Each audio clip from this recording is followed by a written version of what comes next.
કોઈ છોડવામાં નહીં આવે. મારી ભાવનગરના એસપી ને આઈજી ને સીધો પ્રશ્ન છે કે બોટાદના લઠ્ઠાકાંડના આરોપીને કઈ ફાંસીએ ચડાવ્યા, લાવો હિસાબ. તમે એટલા જ બધા ઈમાનદાર છો. નહીતર ગુજરાત રાજ્યના રોયલ સ્ટેક મંત્રી એમ કહી દે કે હવે કોઈની ખેર નથી, અને ભાવનગરમાં પાછા રોયલ સ્ટેકની બોટલો બનાવવાની ચાલુ થઈ ગઈ. તો આ બુટલેગરો તો અને અંગ્રેજી દારૂમાં લઠ્ઠાકાંડ, દેશી દારૂના લઠ્ઠાકાંડ તો જોયા. ભાવનગરમાં નકલી દારૂ કાંડને લઈને રાજકીય માહોલ ગરમાયો છે. આજે આમ આદમી પાર્ટીના ધારાસભ્ય ગોપાલ ઇટાલિયા ભાવનગર સરકારી હોસ્પિટલ ખાતે પહોંચ્યા હતા.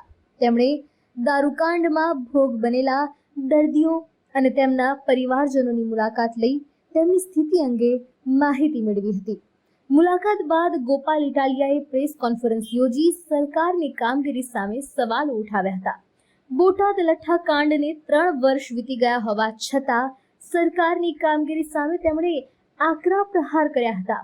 ગોપાલ ઇટાલિયાએ સરકારના મંત્રીઓને લઈને કટાક્ષ કરતા તેમને રોયલ સ્ટેક મંત્રી ગણાવ્યા હતા. સાથે જ રીલ બનાવતા મંત્રીઓને સવાલ કર્યો હતો કે શું તેઓ દારૂકાંડમાં પોતાના પરિવારજનો ગુમાવનાર લોકોને પાછા અપાવી શકશે. અંતે ગોપાલ ઇટાલિયાએ માત્ર રાજીનામાની માંગ નહીં પરંતુ સત્તા પરથી દૂર કરવા માટે જનતાને અપીલ કરવાની વાત કરી હતી.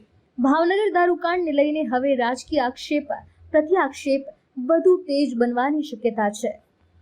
આજે ભાવનગર જિલ્લામાં બનેલા લઠ્ઠાકાંડના અનુસંધાનમાં જે પીડિતો દવાખાનામાં દાખલ છે એની મેં મુલાકાત લીધી, ખબર અંતર પૂછ્યા અને એમની પાસેથી પ્રશ્ન પૂછીને જાણવાની કોશિશ કરી કે શું કહેવા માંગે છે.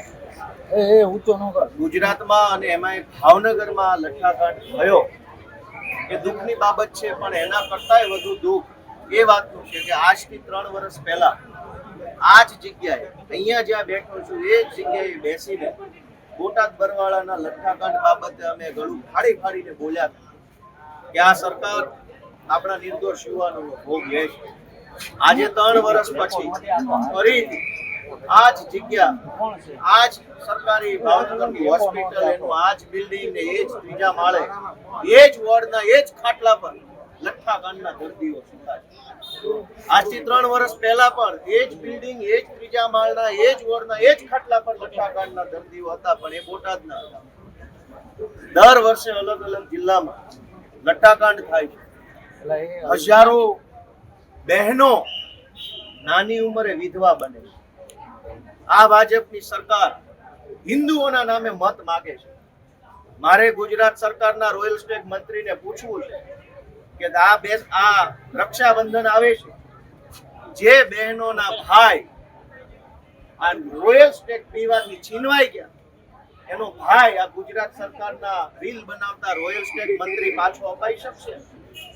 હિન્દુ મુસલમાન, હિન્દુ મુસલમાન, હિન્દુ મુસલમાન, આ હિન્દુઓના દીકરાઓને રોયલ સ્ટેક પીવડાવીને મારી નાખે. ગાંધીનગરમાં બેઠેલા ગૃહ વિભાગના રોયલ સ્ટેક મંત્રીને પૂછવું છે કે આ રક્ષાબંધન આવે છે, બેન ક્યાં રાખડી બાંધવા જશે, કયા ઘરે જવાનું, કયા હાથે રાખડી બાંધવાની? ઈ બેનની પીડા, ઈ માની પીડા, ઈ ભાણીની પીડા ગાંધીનગર સુધી પહોંચવાની છે ખરી? અને પીડા ગાંધીનગર પહોંચતી હોત તો બરવાળા બોટાદના લઠ્ઠાકાંડ પછી આ બીજો લઠ્ઠાકાંડ ન બન્યો.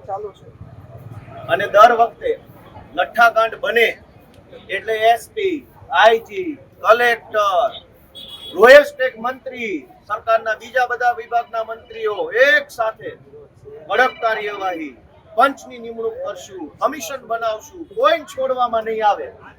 મારી ભાવનગરના એસપી ને આઈજી ને સીધો પ્રશ્ન છે કે બોટાદના લઠ્ઠાકાંડના આરોપીને કઈ ફાંસીએ ચડાવ્યા, લાવો હિસાબ.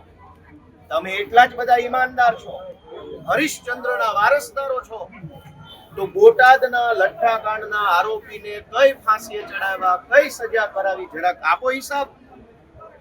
ઘટના પછી ઘટના, ઘટના પછી ઘટના, નિર્દોષ યુવાનોનો ભોગ લેવાઈ જાય અને સરકાર માત્ર વાર્તા કર્યા કરે. આ કેટલું દુઃખદ છે.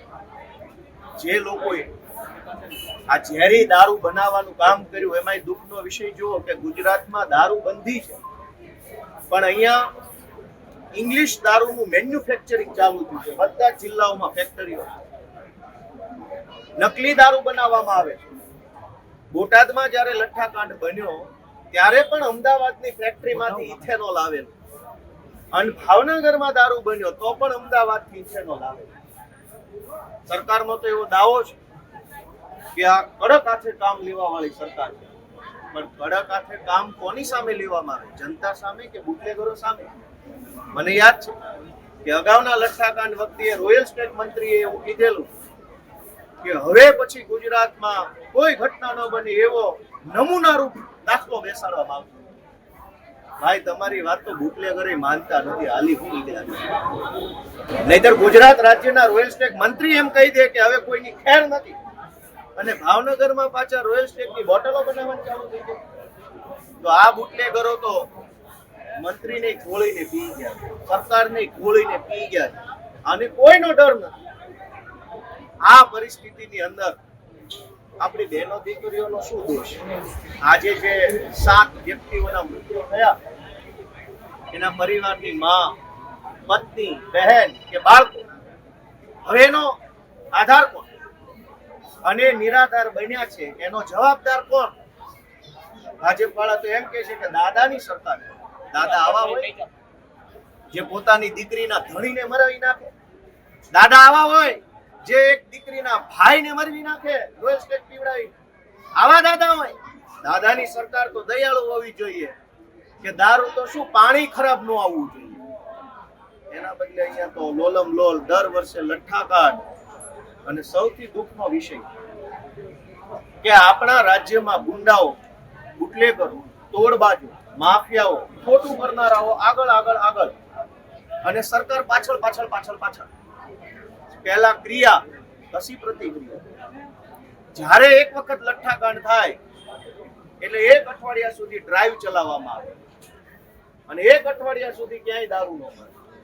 જેવું બધું નોર્મલ થાય, ભીનું સંકેલાઈ જાય, ઘીના ઠામમાં ઘી પડી જાય ને દારૂના ઠામમાં રોયલ સ્ટેટ પડી જાય, એટલે પાછો દારૂ મળવા લાગે. મેં પોતે પોલીસમાં નોકરી કરી છે. ગુજરાતના રોયલ સ્ટેટ મંત્રીને એટલું કહેવાનું કે તમે ઈમાનદારીથી પગલા લેવા માંગતા હોય તો 100 વહીવટદારોનું લિસ્ટ ગોપાલ ઇટાલિયા આપે. કરો તપાસી, વહીવટદારો ક્યાંથી પૈસા કમાય મને ખબર. તમે કયો એ જિલ્લાના એલસીબી ના, એસઓજી ના, આરઆર સેલ ના, ક્રાઇમ બ્રાન્ચ ના કયા વહીવટદારની કઈ ડિટેલ જોઈએ મારી પાસે? કરોડો રૂપિયાના હપ્તા લઈ અને એ હપ્તા કમલમ સુધી પહોંચાડી અને લોકોને મરવા માટે છોડી દે. આ કેટલો દુઃખનો વિષય. અને અંગ્રેજી દારૂમાં લઠ્ઠાકાંડ, દેશી દારૂના લઠ્ઠાકાંડ તો જોયા, પણ ભાજપ વાળાએ અંગ્રેજી બોટલમાં લઠ્ઠાકાંડ બતાવ્યો. ગુજરાતમાં દારૂબંધીની આ હાલત દુનિયા જોઈ રહી છે.